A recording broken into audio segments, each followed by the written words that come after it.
Well, the situation at Guantanamo Bay continues to grow more dire by the day for detainees as they forge on through their hunger strike. Lieutenant Colonel Samuel House has now acknowledged that 94 of the 166 detainees are now participating in this hunger strike. 17 of those 94 men are being given liquid nutrients through a nasal tube in order to prevent weight loss.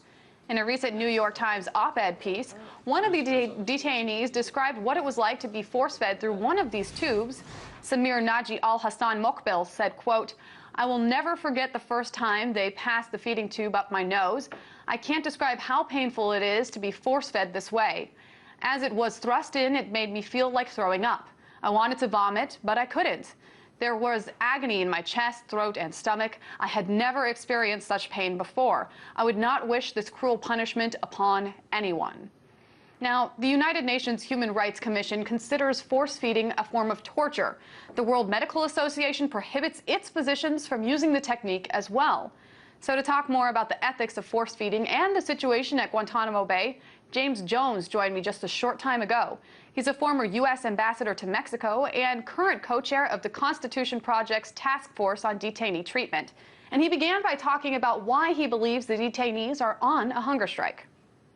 Well, I think a lot of the hunger strike comes from the fact that they've lost hope.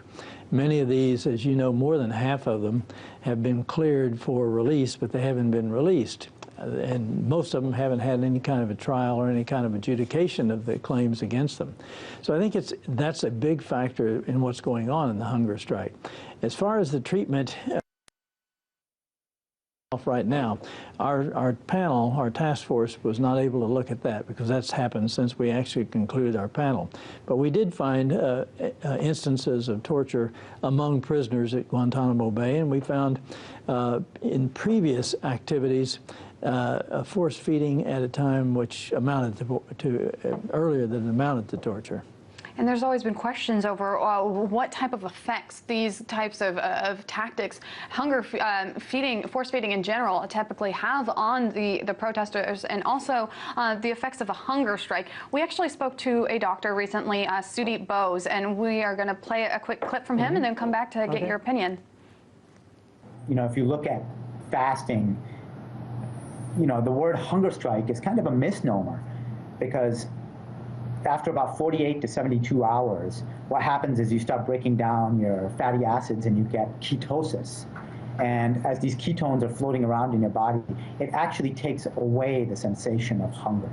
So you're actually, after a couple of days, you're not hungry anymore. So the word hunger strike is actually a misnomer.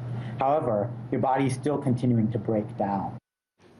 Now, that was a little bit of a medical explanation of it. We've heard in the past that it is extremely painful, and despite the fact that all these inmates are using this as a protest method, and despite the fact that they've done this in the past and people have actually died, nothing has really changed in Guantanamo Bay. Will this protest really change anything, or what will it take in order to spur action or change? Well, I think one of the first things that could be done to spur change would be for the Secretary of Defense to sign an order releasing the roughly half of the prisoners there who our government, all sections of our government, find no reason to keep holding. I think that would give some sense that there's not indefinite detention for all the prisoners there. So that's one point. The other point that I think needs to be done is the use of medical personnel. There is a lack in all of these detention, or many of these detention issues, a lack of confidence with the doctor-patient relationship. And I think that relationship has to be reestablished in line with medical ethics, so that the doctor can explain to the prisoner the actual harm that's being done to the body by going on these hunger strikes, etc., at a time when they have a rational ability to make decisions. So I think those two things would help a whole lot. Sure. Now, as we had mentioned in the beginning, your Constitution Project had focused on torture in this report. And one of the things that it talked about in its Chapter 6 was the World Medical Association Declaration of Malta. And that notes that prisoners, if they are willing to die on a hunger strike, if they set out that guideline before, then it's not ethical for medical personnel to intervene, really, and to stop them. And it also talked about the fact that force feeding shouldn't be used if the detainee can actually resist the torture. And yet they're resist the method, and yet they are using this on most of them, and they're also using restraints. Can you talk about the restraints and how that adds to the aspect of this torture classification? Well, I think what we found in many instances, not in all, but in many instances, was that the restraint, the having these prisoners put in position of standing up for many, many hours at a time, of sleep deprivation, all those kinds of things, all that added up to real torture by any legal definition or international treaty definition.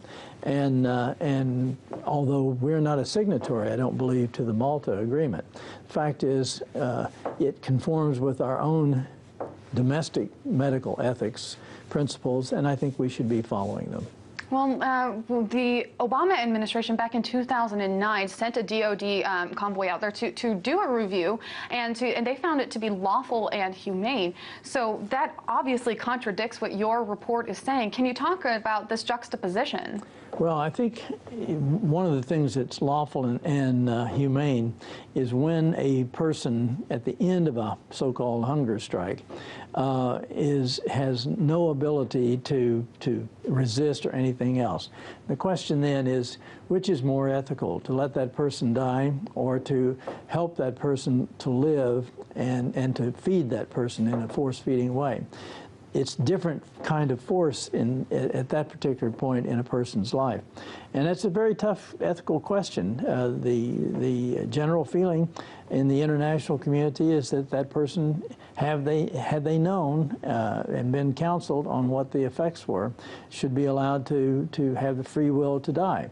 There is a strong resistance to that. So I think it's a tough ethical question. And as you had mentioned, more than half of the prisoners that are actually being kept in Guantanamo Bay have been cleared for release, but because of their travel restrictions to Yemen, they are not seeing that type of freedom. Ambassador James Jones, he's the former U.S. ambassador to Mexico and current co-chair of the Constitutions Project's Task Force on Detainee Treatment. Thank you for joining us. Thank you.